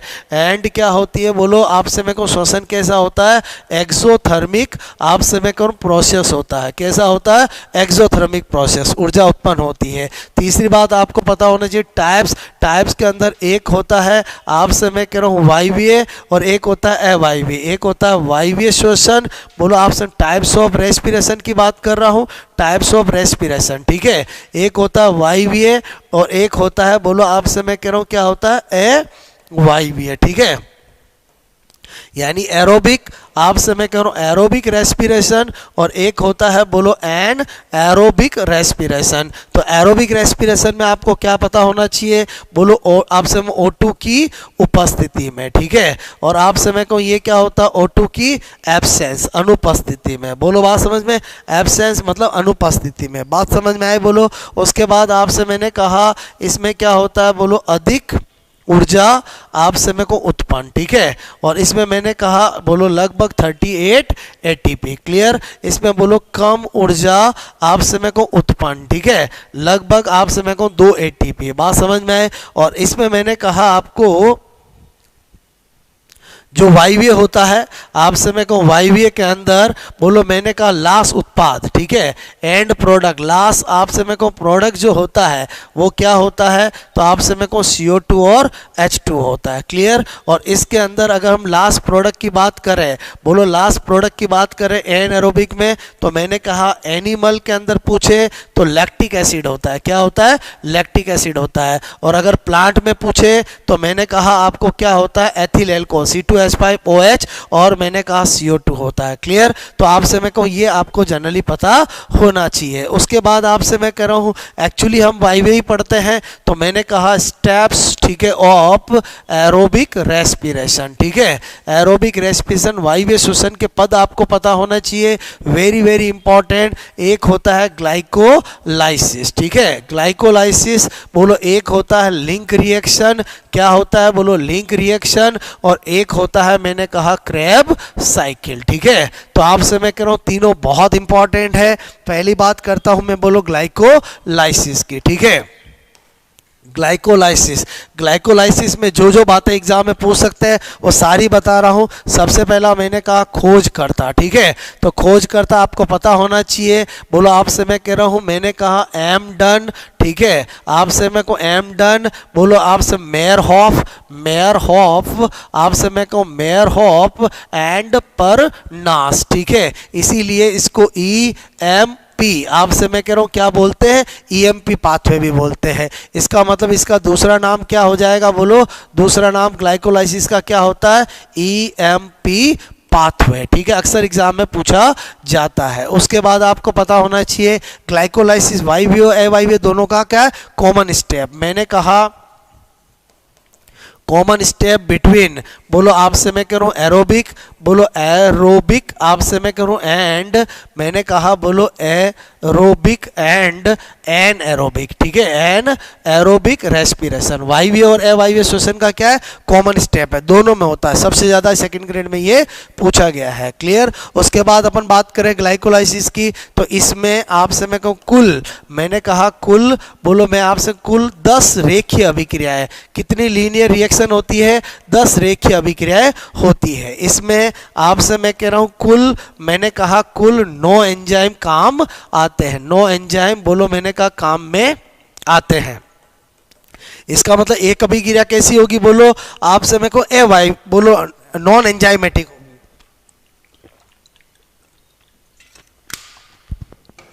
ओके, नंबर 6 मैंने कहा आपको ग्लाइकोलाइसिस जो होती है इसमें न तो O2 यूज आती है, ठीक है, और मैंने कहा न ही बोलो CO2 उत्पन्न होती है, CO2 उत्पन्न होती है। क्लियर? मैंने कहा न तो O2 यूज आती ना ही CO2 उत्पन्न होती, इसलिए ये एरोबिक और एनारोबिक की क्या होती है बोलो, कॉमन स्टेप होती है। क्लियर? उसके बाद नंबर 7 मैंने कहा एक ट्रिक ध्यान रखना इसमें, 136 710, ठीक है।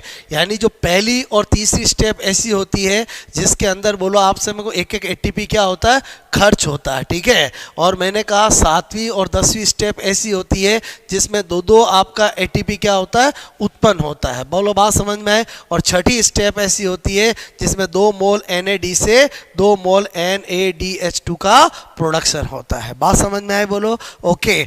आपसे मैं कह रहा हूँ, मैंने आपको पूरा ग्लाइकोलाइसिस बताया है। एक पॉइंट और ध्यान रखो, ग्लाइकोलाइसिस में होता क्या है, C6H12O6 आपसे मैं कह रहा हूँ ग्लूकोज जो है उसका आपसे मैं कह रहा हूँ, मैंने कहा 2 मोल पायरुविक एसिड जो कि 3 कार्बन वाला होता है, बोलो आपसे इसका निर्माण, यही ग्लाइकोलाइसिस का टारगेट होता है। तो ग्लाइकोलाइसिस में हमने देखा इधर भी कार्बन की संख्या 6 है, इधर भी 6 है, इसलिए कोई CO2 उत्पन्न होगी नहीं। और आपसे मैं कह रहा हूँ, मैंने कहा इसमें कोई O2 यूज आता नहीं है। क्लियर? अब आपसे होता क्या है कि 2 मोल पायरुविक एसिड बन गया। अब लेकिन क्या होता है कि जो माइटोकॉन्ड्रिया होता है उसमें क्रेब साइकिल होनी है।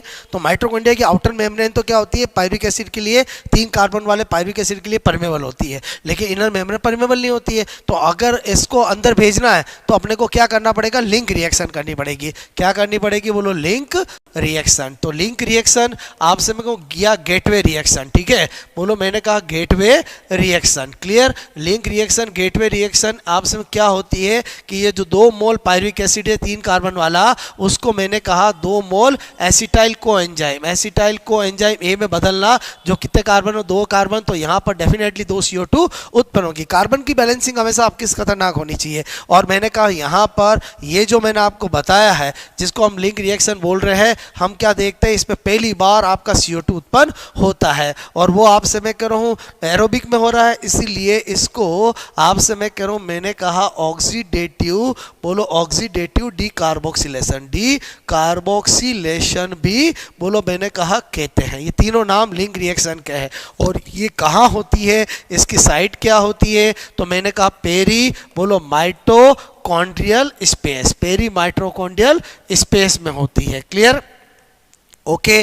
तो आपसे मैं कहूँ ये लिंक रिएक्शन हुई। उसके बाद आपसे मैं करूँ क्या होगा बोलो, क्रेब साइकिल। क्या होगा बोलो, क्रेब साइकिल, ठीक है। तो मैंने कहा क्रेब चक्र की बात करें तो आपसे मैं करूँ क्रेब चक्र। क्लियर? सबसे पहली बात क्रेब साइकिल के लिए आपसे मैं कह रहा हूँ इसकी साइट कहाँ होती है, तो हम कहेंगे बोलो माइटोकॉन्ड्रिया, ठीक है। माइटोकॉन्ड्रिया आपसे मैं कह रहा हूँ कि मैट्रिक्स में होती है। किस में होती है? मैट्रिक्स में, ठीक है। दूसरी बात आपको पता होना चाहिए, खोज करता, तो माइटोकॉन्ड्रिया आपसे मैं कह रहा हूँ क्रेब साइकिल का खोज करता कौन है, हैंस क्रेब है। कौन है बोलो, हैंस क्रेब है, इसलिए नाम क्या है, क्रेब साइकिल। तीसरी बात आपसे मैं कह रहा हूँ क्रेब साइकिल जो है आपसे मैं कह रहा हूँ इसके अंदर आपको ये पता होना चाहिए कि जब जब क्रेब साइकिल होगी आपसे मेरे को एक साइक्लिक प्रोसेस है, एक क्या है, साइक्लिक प्रोसेस है। तो आपसे मेरे को क्रेब साइकिल के अंदर फर्स्ट प्रोडक्ट, प्रथम उत्पाद जो है, आपसे मेरे को प्रथम उत्पाद जो होता है वो सिट्रिक एसिड होता है। कौन होता है?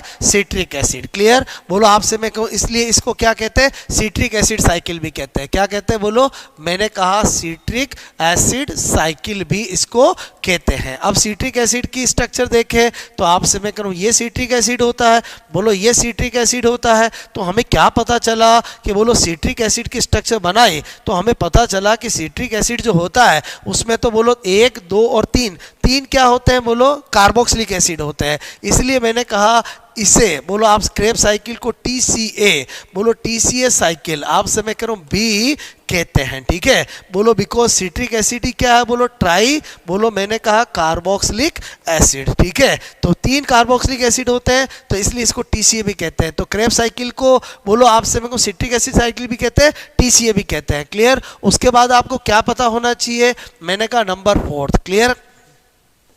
एक बार आपसे मैं कहूँ जब, ठीक है, एक बार जब मैंने कहा क्रेब चक्र, ठीक है, क्रेब आपसे मैं कहूँ चक्र चलता है, ठीक है, चलता है आपसे, तो मैंने कहा क्या क्या होता है बोलो, एक ATP का प्रोडक्शन होता है, 3 मोल आपसे मैं कहूँ NaDH2 का उत्पादन होता है और 1 मोल FaDH2 का उत्पादन होता है। क्लियर। और अब अपन ने देखा कि आपसे मैं करूँ ये आपके अंदर तो 2 मोल एसिटाइल को एंजाइम आएंगे तो क्रेब साइकिल कितनी बार चलेगी? 2 बार। अतः आपसे मैं कहूँ 2 बार मैंने कहा क्रेब चक्र, ठीक है, क्रेब चक्र चलने पर, ठीक है, चलने पर बोलो क्या होगा? रास्ते में 2 बार ही चलेगी तो डबल कर देंगे, 2 ATP का प्रोडक्शन, 6 NADPH2 का प्रोडक्शन, NADH2 का प्रोडक्शन और आपसे 2 FADH2 का प्रोडक्शन। बस ध्यान रखना फोटोसिंथेसिस के अंदर NADPH2 बनते हैं और अब्सॉर्प्शन के अंदर NADH2 बनते हैं। क्लियर।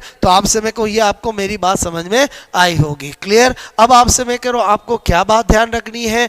Special note. आपसे मैं कहूँ स्पेशल नोट क्या? आपको मैंने कहा कि बोलो आपसे मेरे को एक होता है इलेक्ट्रॉन ट्रांसपोर्ट सिस्टम। क्या होता है? बोलो इलेक्ट्रॉन, मैंने कहा बोलो इलेक्ट्रॉन, बोलो आपसे मैं करो इलेक्ट्रॉन ट्रांसपोर्ट सिस्टम, ठीक है। और इलेक्ट्रॉन ट्रांसपोर्ट सिस्टम कहाँ होता है? बोलो क्रिस्टी पे होता है। कहाँ होता है? क्रिस्टी। आपसे क्रिस्टी माइटोकॉन्ड्रिया के इनर मेम्ब्रेन के इनर फोल्ड को कहते हैं। और आपसे मैं कह रहा हूँ यहाँ पर आपको पता होना चाहिए कि बोलो आपसे मैं कह रहा हूँ 1 mole NADH2 is equal to 3 ATP और 1 मोल आपसे मैं को FADH2 से 2 ATP प्राप्त होते हैं। बोलो आपसे किसके द्वारा? बोलो इलेक्ट्रॉन ट्रांसपोर्ट सिस्टम के द्वारा। क्लियर। तो आपसे मैं कह रहा हूँ आपको पता होना चाहिए कि 1 मोल NADH2 कितने ATP के बराबर होता है? 3 ATP के द्वारा। 1 मोल FADH2 कितने ATP के बराबर होता है? 2 ATP के द्वारा। आपको मेरी बात समझ में आई होगी। क्लियर। तो आपसे मैं कह रहा हूँ यहाँ पर मैं क्या बताना चाह रहा हूँ, मेरी बात समझे। ऐसे आपको पता होना चाहिए एक पीटर आपसे मैं कह रहा हूँ मीचेली, ठीक है, एक साइंटिस्ट था जिसने केमी ऑस्मोटिक थ्योरी दी थी। केमी मैंने कहा ऑस्मोटिक थ्योरी, क्या दी थी? बोलो केमी ऑस्मोटिक थ्योरी दी थी। और उसने कहा था कि माइटोकॉन्ड्रिया के अंदर इस तरह से ऑक्सीसोम लगे होते हैं। क्लियर। ऑक्सीसोम आपसे मैं कहूँ ये बोलो बेस होता है। क्लियर। और बेस को क्या बोलते हैं? F0 पार्टिकल बोलते हैं। क्या बोलते हैं? F0 particle. ये क्या होता है? स्टाल्क व्रंत होता है। और ये क्या होता है? हेड होता है। और हेड को क्या बोलते हैं? F1 आपसे मैं को पार्टिकल बोलते हैं। क्लियर। तो आपसे मैं इन्होंने कहना था कि यहाँ पर बोलो ये बेस H+ के लिए क्या होता है? परमेबल। और यहाँ पर आपसे मैं को ATP सिंथेटेज एंजाइम होता है जो इस H+ से क्या होता है? सक्रिय होता है। और यहाँ पर बोलो ADP से ATP का निर्माण होता है। ये माइटोकॉन्ड्रिया में होता है, इसलिए माइटोकॉन्ड्रिया को पावर हाउस ऑफ सेल कहते हैं। क्लियर। अब आपने देखा दोस्तों मैंने आपको पूरा वायवीय श्वसन बता दिया। वायवीय श्वसन के अंदर एक और फंडा है जिसका नाम है RQ, ठीक है, श्वसन गुणांक। बहुत सी बार इससे भी क्वेश्चन आ जाता है तो आपको पता होना चाहिए कि श्वसन गुणांक RQ क्या होता है? बोलो आउटपुट आपसे मैं कहूँ अपॉन इनपुट, ठीक है। तो आपको पता होना चाहिए आउटपुट क्या होता है? Mole of CO2 divide by mole of O2। Clear. तो मैंने आपसे कहा कि ये होता है। अब RQ की वैल्यू अलग अलग सबस्ट्रेट पे डिपेंड करती है। मैंने कहा वैल्यू, ठीक है, वैल्यू आपसे मैं कहूँ वैल्यू ऑफ RQ। क्लियर। मैंने कहा नंबर 1 कार्बोहाइड्रेट, ठीक है, कार्बोहाइड्रेट के लिए जनरली क्या होती है? RQ की वैल्यू क्या होती है? 1 होती है। मैंने कहा फेट का पूछे तो RQ की वैल्यू 0.7 होती है। आपसे मैंने कहा प्रोटीन का पूछे तो प्रोटीन के लिए मैंने कहा RQ की वैल्यू 0.8 से 0.9 होती है। क्लियर। थोड़ा सा इन दोनों की क्या होती है? लेस देन 1 होती है। फेट छोटा वर्ड है तो थोड़ी कम है, प्रोटीन की उससे थोड़ी ज़्यादा है। और मैंने कहा ऑर्गेनिक एसिड का पूछे तो ऑर्गेनिक एसिड का RQ जो होता है वो 1 से ज़्यादा होता है। इतना आपको पता है, आपका काम हो जाएगा। आई होप मेरी बात समझ में आई होगी। उसके बाद हमारा लास्ट है प्लांट हार्मोन, ठीक है। मैंने कहा प्लांट हार्मोन आपसे में एक होता है ऑक्सीन, एक होता है मैंने कहा जिब्रेलिन, बोलो जिब्रेलिन। आपसे में कहूँ एक होता है साइटोकाइनिन, बोलो साइटोकाइनिन। आपसे में कहूँ साइटोकाइनिन। और एक मैंने कहा बोलो इथाइलिन, बोलो क्या होता है? इथाइलिन। और एक होता है बोलो एस्बेसिक एसिड, ठीक है। बोलो क्या होता है? बोलो मैंने कहा बोलो एस्बेसिक अम्ल, ठीक है। एस्बेसिक आपसे मैं कहूँ एसिड, एस्बेसिक एसिड, ठीक है, एस्बेसिक एसिड। क्लियर। इधर ध्यान दो, ये चारों तो क्या होते हैं? ग्रोथ प्रमोटर होते हैं। और ये एक अकेला क्या होता है? बोलो ग्रोथ, मैंने कहा क्या होता है? इनहिबिटर। क्या होता है? बोलो ग्रोथ इनहिबिटर होता है। क्या होता है? इनहिबिटर होता है, वृद्धि निरोधक होता है। उसके बाद आपको मैं क्या बता रहा हूं, समझो। आपको मेन चीज क्या पता होना चाहिए, ऑक्सीन। आपसे मैं को इंडोल एसिटिक एसिड एक बोला, आपसे मैं कह रहा हूँ यहाँ पर मैंने कहा एक तो पता होना चाहिए नेचुरल, ठीक है, और एक पता होना चाहिए आर्टिफिशियल। एग्जाम में क्वेश्चन वहीं से आते हैं, आर्टिफिशियल। तो मेरे कहने का मतलब है इंडोल एसिटिक एसिड तो नेचुरल हो गया, बाकी आपसे मैं को N24 मैंने कहा 24D है, बोलो आपसे मैं कह रहा हूँ मैंने कहा NAD है, बोलो IBA है, इंडोल ब्यूटेरिक एसिड है, बोलो आपसे मैं को 245T है, 245T है, ये सब के सब आर्टिफिशियल है, क्लियर। और इंडोल एसिटिक एसिड क्या है, नेचुरल है। ऑक्सीन आपसे मैं को जो प्लांट हार्मोन होता है उसका मेन काम होता है आपसे मैं को एपिकल डोमिनेंसी, ठीक है, सीड्स प्रमुखता, आपसे मैं को सीड्स प्रमुखता, ठीक है, प्रमुखता मतलब आपसे मैं कर रहा हूँ प्रमुखता, एपिकल डोमिनेंसी, ठीक है, उसको करना। ओके, जिब्रेलिन आपसे मैं कर रहा हूँ जिब्रेला कवक, ठीक है, से प्राप्त आपसे मैं कर रहा हूँ किया गया, ठीक है। और इसका मुख्य कार्य क्या होता है, ये आनुवांशिक बोनेपन को दूर करता है। आनुवांशिक बोलो आपसे मैं को बोनेपन, प्लांट के अंदर बोनेपन, ठीक है, को दूर करना, आपसे मैं दूर करना, ये इसका मेन कार्य है, ठीक है। साइटोकाइनिन आपसे मैं कह रहा हूँ आपको पता होना चाहिए कि साइटोकाइनिन आप जो है प्यूरिन आपसे मैं को नाइट्रोजन बेस से बोलो आप इसका रिलेशन है, और इसका मुख्य कार्य है बोलो आपसे मैं को कोशिका विभाजन, ठीक है, में हेल्प, सेल डिवीजन, कोशिका विभाजन, आपसे मैं कह रहा हूँ में हेल्प, क्लियर। और आपको मैं पहले ही बता चुका हूँ कि बोलो जब ऑक्सीन आपसे मैं कह रहा हूँ ऑक्सीन कम और साइटोकाइनिन बोलो सीके आपसे मैं कहूँ सीके ज़्यादा लेते हैं तो क्या होता है, बोलो शूट इनिशिएशन होता है, क्या होता है, शूट इनिशिएशन, ठीक है। और जब ऑक्सीजन ज़्यादा और आपसे मैं कह रहा हूँ सीके कम लेते हैं तो आपका क्या होता है, रूट इनिशिएशन होता है, क्या होता है, रूट इनिशिएशन, ये हमेशा ध्यान रखना है, ठीक है। उसके बाद इथाइलिन आपको सबको पता होना चाहिए क्या होता है, गैसीय हार्मोन है, एक बात। दूसरी बात, ये फलों को पकाने का कार्य कराता है। कार्य क्या है इसका, बोलो मुख्यतः फलों को आपसे मैं को पकाना, ठीक है, पकाना। छोटी छोटी बातें पता होनी चाहिए। साइटोकाइनिन रिचमंड लेक प्रभाव से संबंध रखता है, आपसे जिब्रेलिन आनुवांशिक बोनेपन को दूर करता है, क्लियर। और आपसे मैं कह रहा हूँ एस्पेसिक एसिड ग्रोथ इनहिबिटर है, तो आपसे मैं को ये बोलो आपसे मैं को एस्बिएसिएशन भी करता है, बोलो मैंने कहा जीर्णता भी करता है, विलगन जीर्णता करता है, विलगन करता है, आपसे मैं को विलगन करता है, पत्तियों को बोलो गिराता भी है, बोलो गलाता भी है, ठीक है, यानी एसबीएसएन और आपसे मैं कह रहा हूँ दोनों कार्य करता है। ग्रोथ इनहिबिटर होता है, एंटी ट्रांसपिरेशन प्रतिवाष्प उत्सर्जक हार्मोन होता है, प्रतिवाष्पो उत्सर्जक हार्मोन आपसे मेरे को होता है, क्लियर। इसके आपको मैंने कहा, आपको मैंने पूरा प्लांट फिजियोलॉजी बोलो आपसे एक फास्ट रैपिड की तरह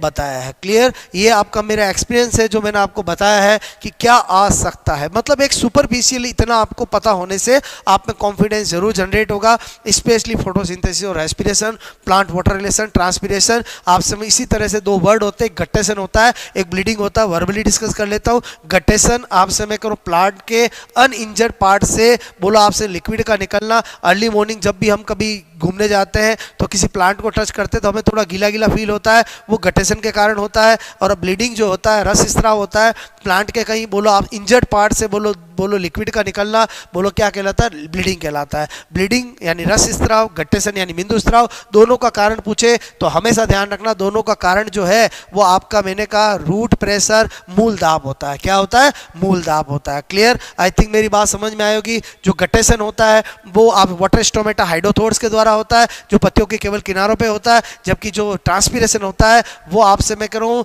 आपके प्लांट पे सारे जो स्टोमेटा होते हैं उनके द्वारा होता है। जो आपका वाटर स्टोमेटा नॉर्मल स्टोमेटा से अलग होता है। वाटर स्टोमेटा हमेशा ओपन होते हैं बोलो जिनमें वाटर कैविटी भी होती है, वाटर आपसे मैं कह रहा हूँ, जबकि जो नॉर्मल स्टोमेटा होते हैं वो दिन में खुलते हैं और रात में बंद होते हैं, क्योंकि उनमें जो गार्ड सेल होती है वो आपसे मैं को कैसी होती है, बोलो मूवेबल होती है, जबकि हाइड्रोथोर्स वाटर स्टोमेटा में क्या होती है, नॉन मूवेबल होती है।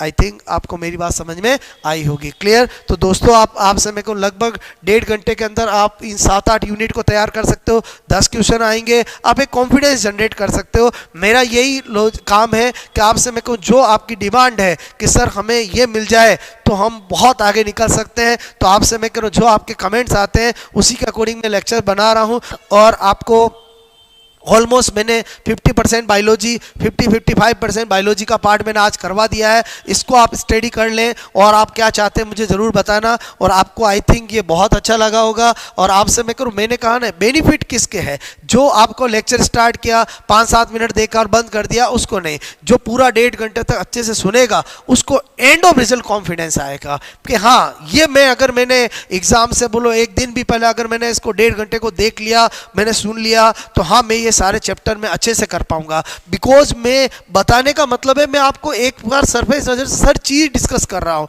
ओके, आई होप समझ में आया होगा। जरूर आप मुझे कमेंट्स करके बताएं कि आपको ये कैसा लगा। ओके, और भी आपकी कोई नीड है कि सर मुझे बायोलॉजी का ये पार्ट भी करा दो तो हमारा काम आसान हो जाएगा, कल मैं वो भी करवा दूंगा। Clear? Okay, best of luck, मस्त रहो और आप सब पढ़ते रहो। ओके, कोई स्ट्रेस नहीं लेना, क्योंकि जितना कूल माइंड से स्टडी करते हैं तभी हमें सक्सेस मिलती है। कल भी मैंने एक बात कही थी, सबसे पहले मन को जीतो, एग्जाम तो वैसे ही जीत जाओगे। Okay, bye.